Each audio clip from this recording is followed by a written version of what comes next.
Bismillahirrahmanirrahim. Alhamdulillahi rabbil alamin, wassalatu wassalamu ala asyrafil anbiya wal mursalin Sayyidina Muhammadin wa ala alihi wa sahbihi ajma'in. Seandainya engkau bertanya, di antara dua jalan ini manakah yang perlu ditempuh? Di antara dua jalan ini manakah yang perlu ditempuh? Jalan khaufkah atau jalan raja? Jawabnya, yang perlu engkau tempuh adalah kedua-duanya. Artinya takut dan harap kepada Allah itu perlu ada kedua-duanya dalam hati kita. Sebab dikatakan oleh sebagian ulama, barang siapa dikalahkan oleh raja,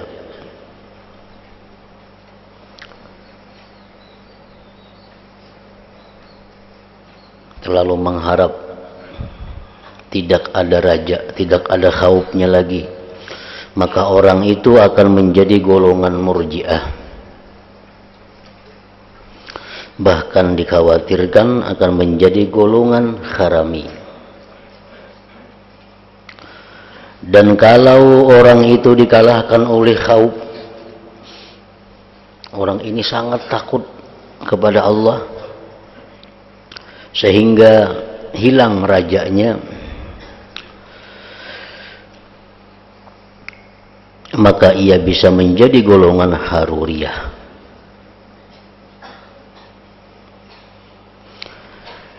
Kedua-dua itu golongan di luar dari golongan yang benar, keluar dari golongan ahlu sunnah wal jamaah. Yang menjadi maksud, yang menjadi tujuan, hendaklah yang satu khauf jangan sampai terpisah dari yang lain. Keduanya takut kepada Allah, mengharapkan anugerah Allah, itu harus ada dalam hati kita. Karena sebenarnya raja hakiki mengharap yang sebenarnya itu tidak lepas dari khauf hakiki, dari takut yang sebenarnya. Dan sebaliknya khauf hakiki, khauf takut yang sebenarnya itu tidak dapat lepas dari raja hakiki, dari mengharap yang sebenarnya. Dari itu ada orang berkata, ahli khauf, orang yang takut kepada Allah itu pasti mempunyai raja, pasti mempunyai harapan, tidak bisa aman. Dan ahli raja, orang yang selalu mengharap, tentu mempunyai khauf, tidak bisa putus asa. Andai kata engkau berkata, dapatkah yang satu lebih unggul daripada yang lain, atau lebih banyak ingat pada salah satunya dalam segala keadaan? Kalau takut kepada Allah itu harus ada, mengharap rahmat Allah itu harus ada dalam hati kita. Bolehkah yang satu lebih dari yang lain? Ketahuilah, apabila hamba itu sihat lagi kuat, seperti orang-orang muda, orang-orang yang masih anum, maka khauflah yang lebih utama banyak ia miliki. Lebih banyak takut kepada Allah. Itu untuk orang-orang yang lebih kuat, yang lagi sihat, lagi anum, itu hendaknya mengingat-ingat kebesaran Allah, mengingat-ingat intayan Allah, mengingat-ingat pengawasan Allah, mengingat azab Allah, itu lebih banyak ada di dalam hati. Dan kalau ia dalam keadaan sakit dan lemah, apalagi jika sudah mendekati akhirat, maka raja mengharap itu lebih utama. Sudah kada kau lagi sembahyang banyak, sudah kada kau lagi bergerak banyak, sudah kada kau lagi berzikir banyak. Nah, orang seperti ini yang baik itu adalah banyak-banyak mengharapkan rahmat Allah. Demikianlah yang aku dengar dari para ulama. Hal ini berdasarkan hadis yang diriwayatkan bahwa Allah Ta'ala berfirman, ana indal munkasirati qulubuhum min makhafati. Artinya, aku, ujar Tuhan, berada di dekat orang yang pecah hatinya lantaran takut kepadaku. Jadi raja mengharapkan ampunan Allah, mengharapkan rahmat Allah, orang itu lebih utama daripada pada saat itu. Karena pecah hatinya, sakit hatinya, dan ketakutannya yang telah lalu. Pada waktu itu ia masih sehat, kuat, dan mampu. Sebab itu orang-orang yang pecah hatinya, sakit hatinya, diberitahu, janganlah kalian takut dan jangan pula bersusah hati. La takhafu wa la tahzanu. Orang yang sudah ditilam berabah, kada kau lagi menuntut ilmu, kada kau lagi berjihad fisabilillah, kada kau lagi sembahyang berjamaah. Nah, orang-orang seperti itu hendaknya hanya banyak-banyak ingat lawan rahmat Allah. Jika engkau bertanya, tidaklah telah datang banyak hadis mengenai baik sangka kepada Allah dan menganjurkannya. Banyak hadis yang menyuruh kita baik sangka kepada Allah. Baik sangka kepada Allah itu artinya kayak apa? Kita berprasangka Allah telah mengampuni dosa kita. Kita berprasangka Allah telah menghapus segala kesalahan-kesalahan kita. Kita berprasangka bahwa Allah itu sayang lawan kita. Nah, dalam hadis banyak menganjurkan kita demikian. Maksudnya bagaimana? Maka ketahuilah bahwa di antara baik sangka kepada Allah adalah takut melakukan maksiat, takut akan siksa Allah, dan bersungguh-sungguh melayani Allah, berkhidmat kepada Allah.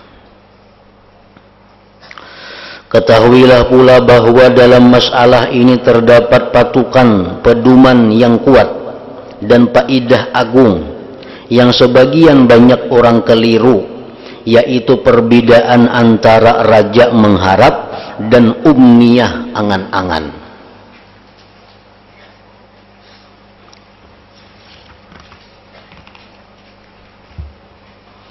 Banyak nang kada kau membedakan mana arti mengharap, mana arti mahayal. Dikira mahayal itu yang mengharap.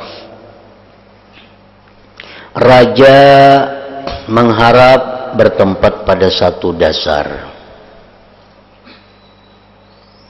Contohnya, sedangkan umniyah, tamanni, lamunan, hayalan tidak bertempat pada dasar. Contohnya begini. Orang yang menanam padi, yang bersungguh-sungguh dan mengumpulkan alat-alat untuk menjamur, lalu berkata, aku berharap bisa memperoleh 100 karung. Nah, orang ini bahuma memupuk, menyiangi, memelihara kebun. Inya berharap satu saat kayaknya akan panen. Nah, ini ngarannya berharap. Sementara itu seorang yang lain tidak menanam padi dan tidak pernah bekerja, tidur melulu dan lingah. Lalu kalau sudah sampai waktunya menjamur, ia berkata, aku mengharap dapat menghasilkan 100 karung. Nah, ini orang nama hayal ngarannya. Sembahyang kada, mbahanu sembahyang, puasa ka itu, nang haram digawinya. Lalu inya mengharap, ujarnya kayaknya aku diampuni Tuhan aja. Nah, ini ngarannya mahayal, kada berdasar. Kalau kita sembahyang, kita puasa, kita beribadah, lalu kita berharap bahwa diampuni Allah, nah ini ngarannya bujur-bujur mengharap. Orang menuntut ilmu, habis nuntut ilmu, mutalaah, habis mutalaahnya beribadah kepada Allah, mengharapkan satu saat dapat ilmu laduni. Nah ini mengharap.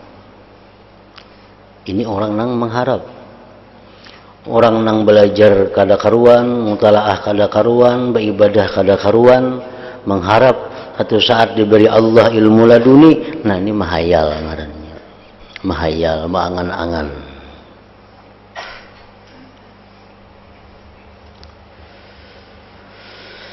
Ada yang bertanya, dari mana harapanmu itu?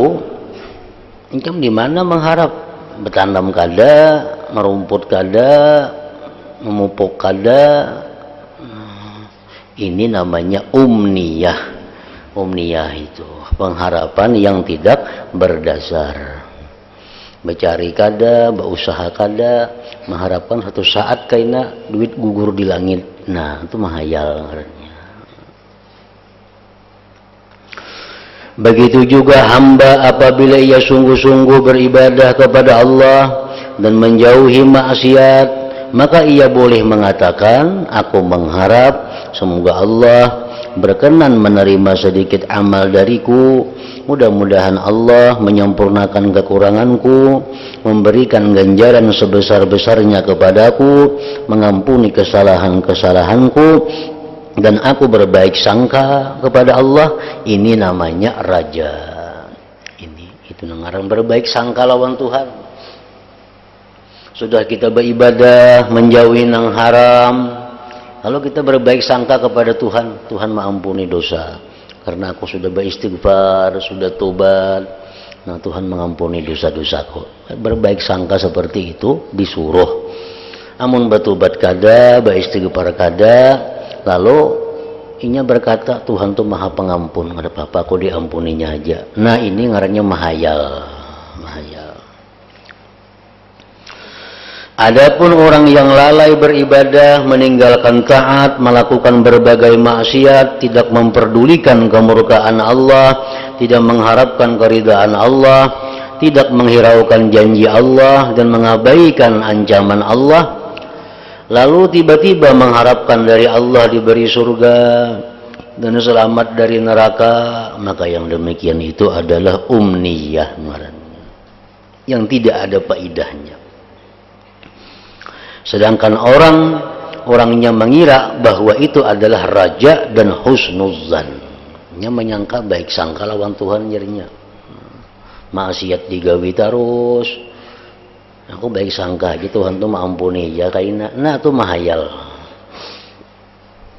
Padahalnya itu husnuzan, ini salah dan sesat itu.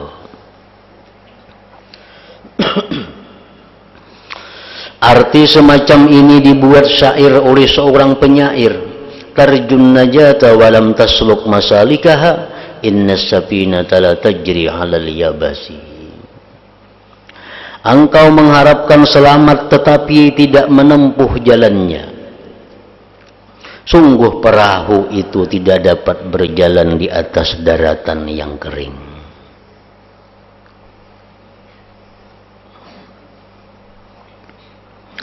Di antara perkara yang menerangkan pokok ini ialah apa yang aku riwayatkan dari Nabi Muhammad sallallahu alaihi wasallam. Beliau bersabda, al-qayyisu man dana nafsahu wa amila lima ba'dal maut, wal ajizu man atba'a nafsahu hawaha wa tamanna 'ala Allah azza wa jalla al-amaniyah. Artinya orang yang sempurna akalnya adalah orang yang menundukkan nafsunya dan mau beramal untuk keperluannya sesudah mati. Itu orang pintar. Sedangkan orang yang lemah yaitu orang yang selalu menuruti kesenangan nafsunya dan yang mengharapkan berbagai harapan kepada Allah. Nah itu orang yang lemah akalnya. Beramal kada, beribadah kada, mengharapkan rahmat Allah. Sehubungan dengan hal tersebut, Al-Hasanul Basri rahimahullah berkata, orang-orang itu dibuat lupa oleh lamunan, hayalan mendapatkan ampunan Allah,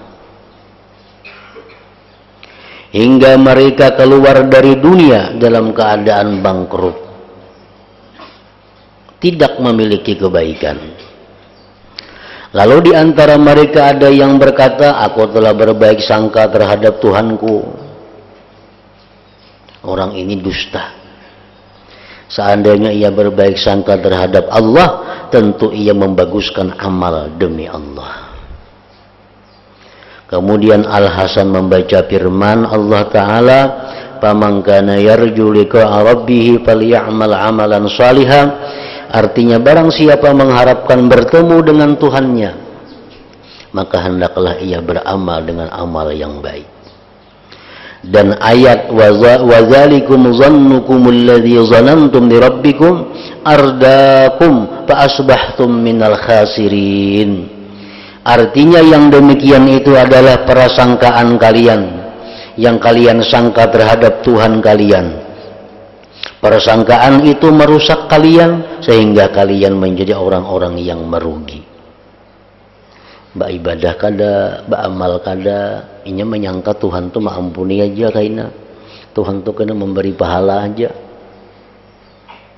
Nah, sangkaan seperti itulah yang merusak. Diriwayatkan dari Ja'far Ad-Dabu'i rahimahullah, beliau berkata, aku melihat Abu Maisarah yang tekun beribadah. Tulang rusuknya kelihatan muncul saking kerasnya beribadah. Aku berkata, semoga Allah mengasihanimu. Sungguh rahmat Allah itu luas. Pian ini beribadah sampai berkurus awak. Kasihan pian. Rahmat Allah itu luas saja. Mendengar itu Abu Maisarah marah dan berkata, adakah engkau melihat padaku ada tanda-tanda putus asa dari rahmat Allah? Sungguh rahmat Allah itu dekat dari orang-orang yang berbuat baik. Ja'far berkata, aku lantas menangis mendengar ucapan Abu Maisarah itu. Dalam Al-Quran dijelaskan, inna rahmatallah qaribun minal muhsinin. Rahmat Allah itu dekat lawan orang yang berbuat baik. Nah, amun kita berbuat baik, ayuha kita menyangka rahmat Allah datang kepada kita karena sudah parat. Nah, amun kita sudah berbuat baik, ayuha kita menyangka bahwa rahmat Allah itu datang karena sudah parat. Amun nang kita berbuat maksiat jauh lawan rahmat Allah, kita menyangka dirahmati, nah itu ngarannya hayal. Nah,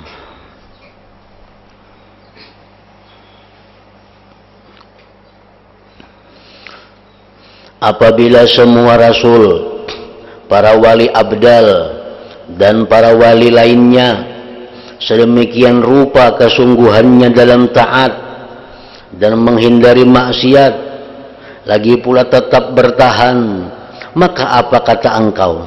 Adakah orang-orang luhur itu tidak mempunyai baik sangka husnuzan terhadap Allah? Tentu mereka lebih mengetahui keluasan rahmat Allah dan lebih baik sangkanya terhadap kemurahan Allah daripada engkau. Tetapi mereka juga mengerti bahwa harapan, cita-cita, keinginan tanpa disertai kesungguhan adalah angan-angan belaka dan bujukan syaitan. Pikirkanlah faedah penting ini dan renungkanlah keadaan mereka orang-orang luhur itu. Bangunlah dari tidur engkau. Wallahu ta'ala waliyut taufiq. Paslon, pendeknya apabila engkau mengingat rahmat Allah yang mendahului kemurkaannya dan meratai rahmat Allah itu semua makhluk, Kemudian jika engkau termasuk umat Nabi Muhammad sallallahu alaihi wasallam yang dikasihi, dicintai ini, lagi pula mulia di sisi Allah, lalu merenungkan puncak anugerah Allah yang agung, kesempurnaan kemurahan Allah yang mulia, dan Allah menjadikan permulaan kitabnya untuk engkau dengan Bismillahirrahmanirrahim. Kemudian merenungkan banyaknya nikmat Allah kepada engkau, nikmat yang jelas, kelihatan, kerasaan, dan nikmat yang samar, yang kada jelas, yang kada kelihatan, tanpa ada penolong atau amal lebih dulu. Kita dapat nikmat oleh Allah, dapat pemeliharaan, padahal kita belum punya amal apa-apa.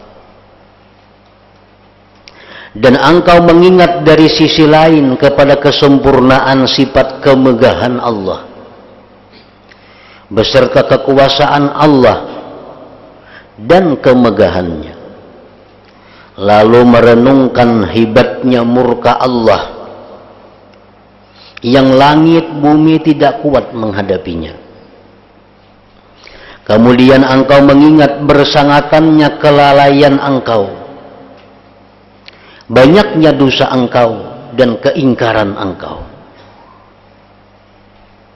sehubungan dengan kelembutan urusan Allah, kegawatan muamalah dengannya, serta mencakupnya pengetahuan dan pengawasan Allah terhadap berbagai celah dan perkara samar. Kemudian juga mengingat bagusnya janji dan ganjaran Allah yang tidak dapat digapai oleh dugaan-dugaan, serta mengingat ancaman Allah dan sakitnya siksa Allah yang baru disebut saja hati manusia tidak kuat menanggungnya. Sebentar engkau memandang anugerah Allah, dan sebentar kemudian mengawasi siksanya.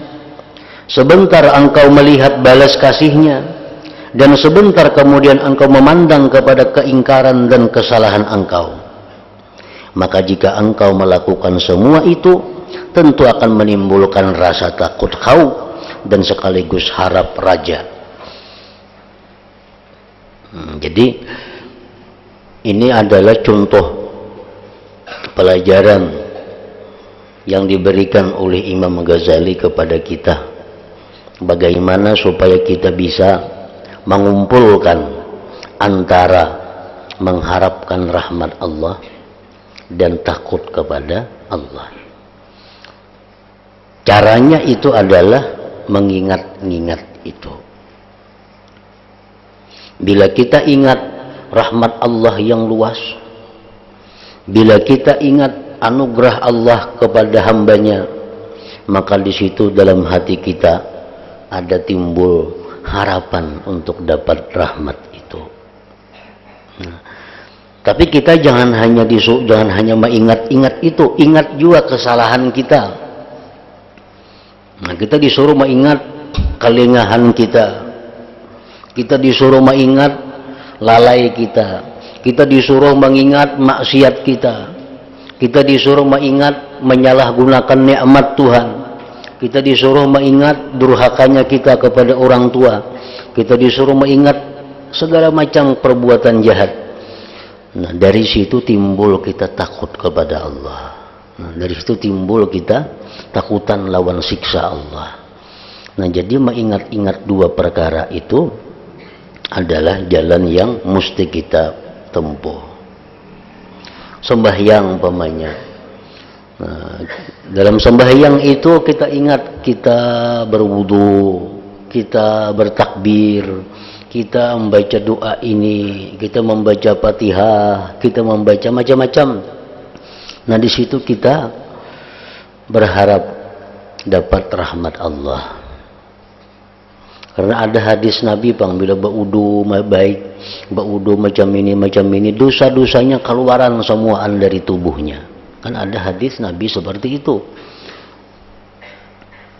Kalau kita membaca surat Fatihah, kita akan dapat ini pemberian Allah.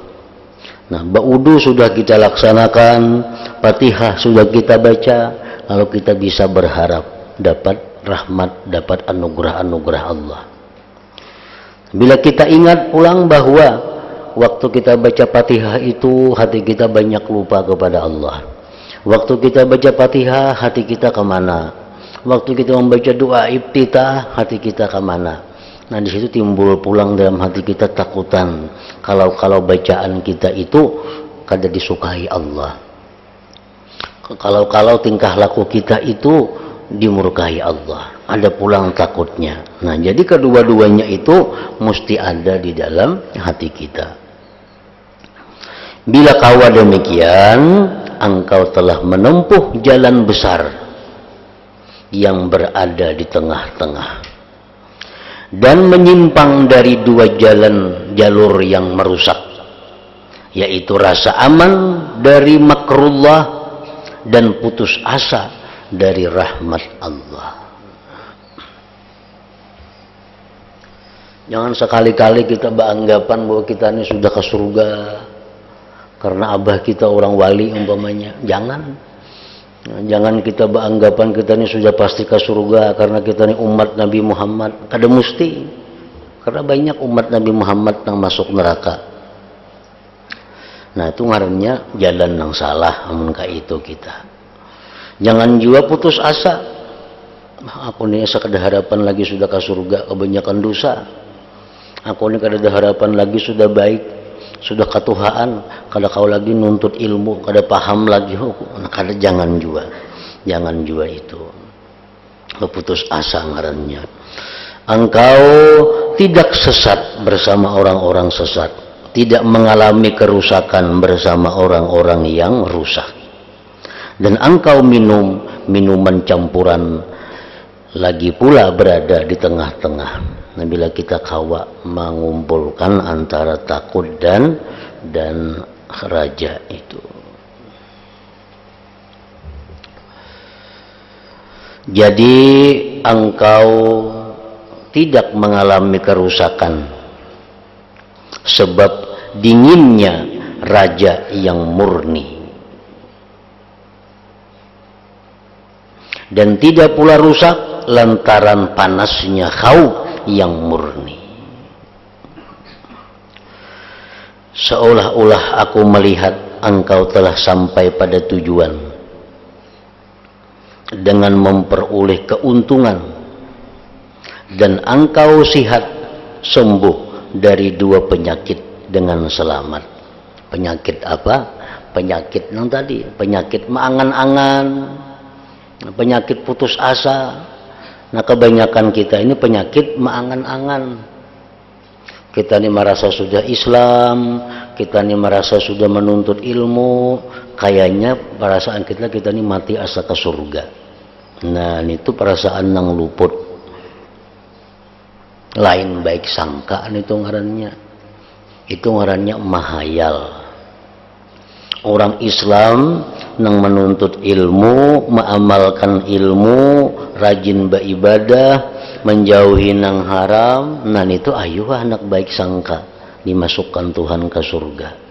Mengkada macam itu lain baik sangka, mahayal ngarannya, maangan-angan.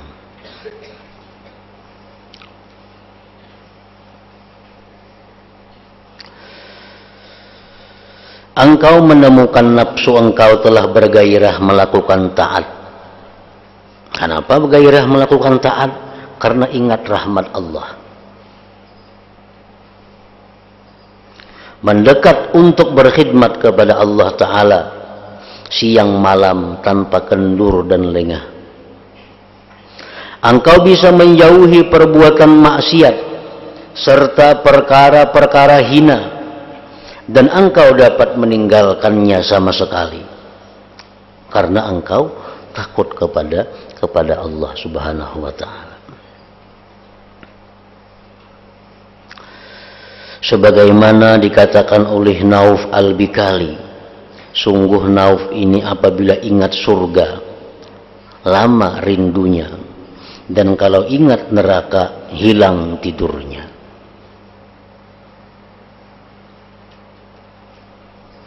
Dan dalam keadaan seperti ini engkau menjadi orang pilihan, orang khusus, ahli ibadah yang disifati Allah dengan firman-Nya, innahum kanu yusari'una fil khairat wa yad'unana raghaban wa rahabah. Mereka itu orang-orang pilihan, orang-orang khusus, orang-orang ahli ibadat yang dicintai Allah tuh. Yusari'una fil khairat, mereka itu bersegera dalam kebaikan, bersegera dalam perkara-perkara akhirat.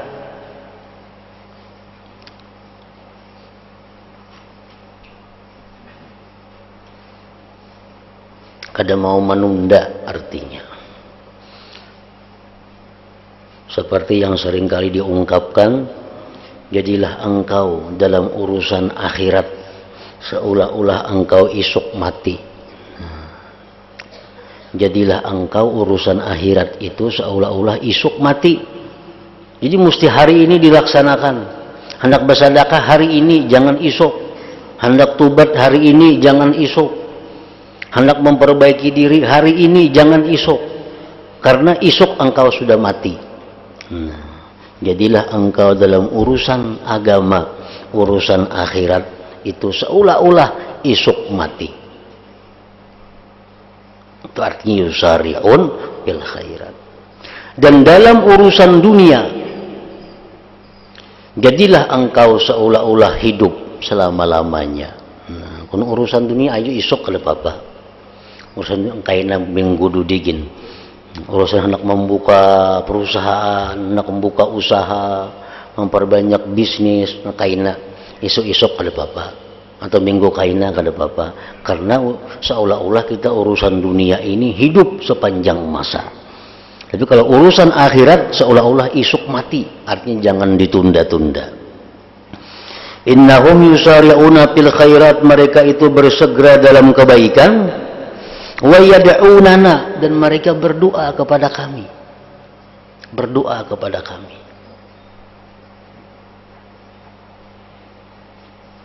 Raghaba wa rahaba. Nah, itu yang kita maksud. Mereka itu bersegera berbuat baik, mereka itu sudah berdoa, tapi dalam hati mereka itu ada masih mengharap dan takut kepada Allah. Nah, masih ada mengharap dan takut kepada Allah. Nah, kemudian selanjutnya jilid yang kelima atau jilid yang terakhir dari kitab Minhajul Abidin. La hadratin Nabi sallallahu alaihi wasallam. Al-Fatihah. Bismillahirrahmanirrahim.